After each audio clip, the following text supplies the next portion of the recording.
సాధారణంగా ఈ మధ్య భర్తలకు భద్రత లేకుండా పోతుంది.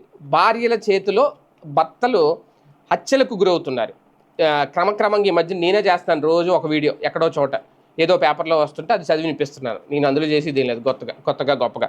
కాకపోతే ఇప్పుడు ఆ కోవలోకి ఒక మాజీ పోలీస్ బాస్ కూడా వచ్చేశారు. ఇది చాలా ఆశ్చర్యం కలిగిస్తున్న అంశం. కర్ణాటక మాజీ డీజీపీ ఓం ప్రకాష్ ఈయన 68 ఏళ్ళు అంటే ఈయనకి రిటైర్ అయిపోయారు. రిటైర్మెంట్ లైఫ్ ఇంట్లో ఉండి గడుపుతున్నారు. ఫ్యామిలీలో వచ్చిన ఆస్తుల వివాదాలు ఏవైతే ఉన్నాయో ఆయన్ని హత్యకు గురి చేసేలా చేశాయి. అది కూడా కట్టుకున్న భార్య అతి కిరాతకంగా కళ్ళలో కారం కొట్టి కత్తితో పొడి చేసిందట. అంతేకాదు ఆమె చంపుతుంటే తన కూతురు కూడా హెల్ప్ చేసిందంట ఆమెకు. ఇప్పుడు ఇది ఎక్కడ జరిగిందంటే బెంగళూరు నగరం హెచ్ఎస్ఆర్ లేఅవుట్లోని ఆయన నివాసంలో జరిగింది. ఓం ప్రకాష్ నివాసంలో జరిగింది.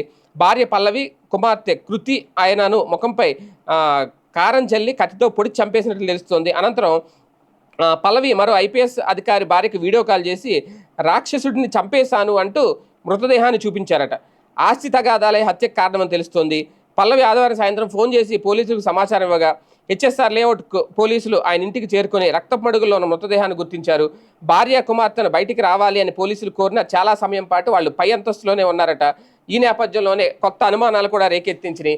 బీహార్ రాష్ట్రానికి చెందిన ఓం ప్రకాష్ 1981 బ్యాచ్కు చెందిన ఐపీఎస్ అధికారి. తొలుత బళ్ళారి జిల్లా హరపనహల్లిలో ఏఎస్పీగా ఆయన బాధ్యతలు నిర్వర్తించారు. ఆ తర్వాత కర్ణాటకలోని వివిధ ప్రాంతాల్లో పనిచేసి 2015 నుంచి 17 వరకు కర్ణాటక డీజీపీగా వ్యవహరించారు. రిటైర్మెంట్ తర్వాత బెంగళూరులో నివసిస్తున్నారు. భార్య భర్తల మధ్య తరచుగా గొడవలు జరిగేవని చెప్పి ఇరుగు పొరుగు వారు చెబుతున్నారు. భార్య కుమార్తెను పోలీసులు విచారణ నిమిత్తం స్టేషన్కి అయితే తరలించారు. చివరికి ఆయన డీజీపీ అంటే మామూలు విషయమా? మొత్తం పోలీసులకే హెడ్, ఒక రాష్ట్రానికి పోలీస్ బాస్ అనమాట.